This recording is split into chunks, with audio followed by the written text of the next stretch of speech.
साइनिया और मिलनाज ये अपना है वो कालिमा पेश करें। सैयदा अस्सलाम वालेकुम व रहमतुल्लाहि व बरकातुहू। वालेकुम अस्सलाम सलमा बाजी। सैयदा आप कहाँ चली गई थी? बहुत दिन से नजर नहीं आ रही थी। अच्छा तभी तो कपड़ों से बड़ी भी नजर आ रही हो। अरे बाजी मैं तो 1 साल से मदरसा अरबिया अशरफुल उलूम में तालीम हासिल कर रही थी। अभी सालाना इम्तिहान की छुट्टी में घर आई हूँ। अच्छा तभी तो कपड़ों से बड़ी भी नजर आ रही हो, वरना आजकल की लड़कियां ऐसे कपड़े कहाँ पसंद करती हैं। लगता है ये तो 250 साल पहले के कपड़े हैं। अरे बाजी तुम पगली और नादान हो। हम मुसलमान हैं और इस्लामी लिबास है जिसको तुम 250 साल पुराना बता रही हो। अरे बहने तो 1400 साल पहले हमारे प्यारे नबी हज़रत मोहम्मद सल्लल्लाहु अलैहि वसल्लम ने हमको बताया है कि मुसलमान खवातीन लिबास कितना पहने और किस तरह पहने। और जो तुमने ये कपड़े पहन रखे हैं इसमें तकरीबन तुम्हारे पूरे हाथ नजर आ रहे हैं। अरे बहने हम मुसलमान औरतों का लिबास नहीं है, ये तो अल्लाह और उसके रसूल सल्लल्लाहु अलैहि वसल्लम को नाराज करने वाला लिबास है। अरे सैयदा तुम तो एक ही साल में मलानिन बन गई हो और खूब फतवे भी जानने लगी हो। अरे बाजी तुमने कपड़े ही ऐसे पहन रखे हैं। हमारे नबी सल्लल्लाहु अलैहि वसल्लम ने ऐसे कपड़े पहनने से मना किया है। क्या हमारी माँ और बहनों को मजहब इस्लाम ऐसे कपड़े पहनने से मना करता है? जी हाँ बहन, हमारे नबी सल्लल्लाहु अलैहि वसल्लम ने ऐसे कपड़े पहनने से मना किया है जिसमें औरत के दोनों बाजू नजर आए या इतना बारीक हो कि बाहर से पूरा जिस्म नजर आए।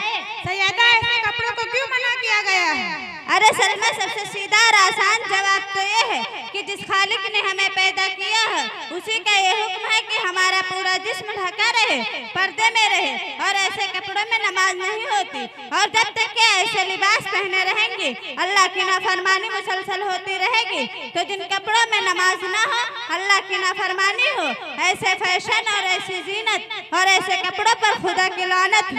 बस करो सैयदा बस करो। बाजी बस अभी नहीं आई है, बात जब छिड़ गई है तो मेरी बात को पूरी सुनो, उसके बाद जो चाहे फैसला करो। अच्छा तो फिर सुनाइए जो भी आपको सुनाना है। अब तो ओखली में सर रख दिया तो मोटर से क्या डरना? बाजी डरने की जरूरत नहीं है, बात को समझने की जरूरत है। अगर बात तुम्हारी समझ में आ गई तो तुम्हारी आखिरत संवर जाएगी और फिर न जाने तुम्हारे जरिए हमारी कितनी खवातीन को फायदा पहुँचेगा। अच्छा तो फिर सुनाइए और बात को समझाइए कि बात हमारी अकल में आ जाए। देखिए सबसे पहली बात तो है कि बात मेरी अपनी नहीं है बल्कि बात अल्लाह और उसके रसूल की चल रही है। हमारे प्यारे नबी हज़रत मोहम्मद सल्लल्लाहु अलैहि वसल्लम ने फरमाया कि औरत के पूरा जिस्म ढके रहे, पर्दे में रहे और ऐसे कपड़ों में नमाज नहीं होती। और ताकि हमारा पूरा जिस्म ढका रहे, पर्दे में रहे और ऐसे कपड़ों में नमाज नहीं होती। और ताकि हमारा पूरा जिस्म ढका रहे, पर्दे में रहे और ऐसे कपड़ों में नमाज नहीं होती। और जब तक के ऐसे लिबास पहने रहेंगी अल्लाह की नाफरमानी मुसलसल होती रहेगी। अच्छा सैयदा तो फिर मुसलमान बहनों को ज़ेब और ज़ीनत और सजने संवरने की इजाजत नहीं है? हाँ हाँ क्यों नहीं, ज़ेब और ज़ीनत और सजने संवरने की इजाजत है, लेकिन शरीयत के हुदूद में रहकर। और फिर सुनिए हमारी शरीयत हर ऐसे लिबास पहनने से मना किया है जिससे हमारा पूरा जिस्म, हमारी शरीयत हर ऐसे लिबास पहनने से मना किया है। जी हाँ बात समझ में आ गई। अब मैं तौबा करती हूँ कि आइंदा से हाथ आस्तीन के कपड़े नहीं पहनूंगी और हर ऐसे लिबास से बचूंगी जिसको हमारी शरीयत ने मना किया है। जाने से पहले एक बात और बता दीजिए, क्योंकि आप आलिमा हैं, मालूम करने से हमारी इस्लाह हो जाएगी। हाँ हाँ जरूर मालूम कीजिए। सैयदा ये बताइए कि हमारे मजहब में सबसे बड़ा गुनाह क्या है? बाजी अल्लाह के नजदीक सबसे बड़ा गुनाह शिर्क है जिसको अल्लाह ताला ने कुरान करीम में बयान किया है, इन्ने शिर्क लजुल्मुन अज़ीम। सैयदा जब शिर्क सबसे बड़ा गुनाह है तो उसकी सजा क्या है? बाजी शिर्क की सजा बहुत खतरनाक है। अगर शिर्क करने वाले का खात्मा शिर्क पर ही हो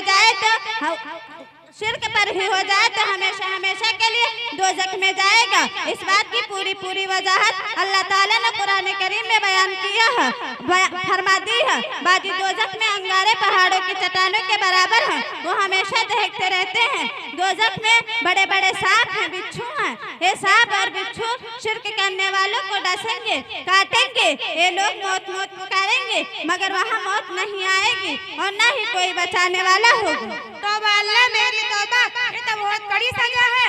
अल्लाह ताला हमारी शिर्क से हिफाजत फरमाए।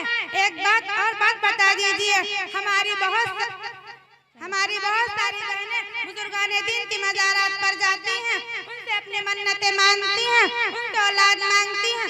कोई लड़का कोई लड़की तलब करती है तो क्या बुजुर्गाने दीन की मज़ारात पर खवातीन का जाना और उनसे औलाद वगैरह मांगना दुरुस्त है या शिर्क है?